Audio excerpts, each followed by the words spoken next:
So this is the FREEXAR D4 4K 360-degree dash cam. And it has 4 cameras, and I am obsessed.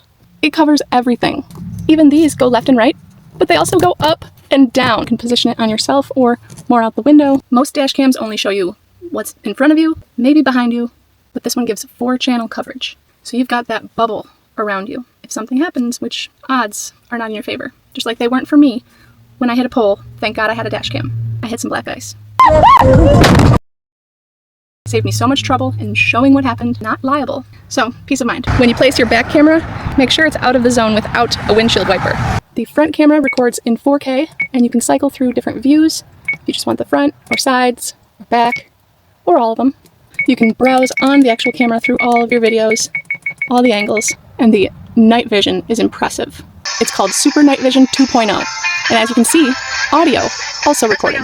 So much detail, such a big screen, so crisp and clean. It really balances the glare from headlights, and it looks crisp.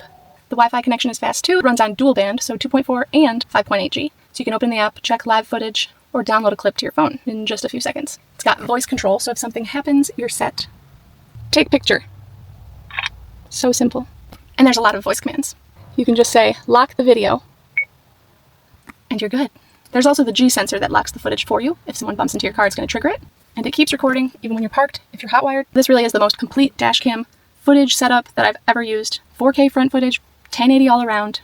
Setup was so easy, front and back cam included. I fed the cords all the way through with the kit that they included.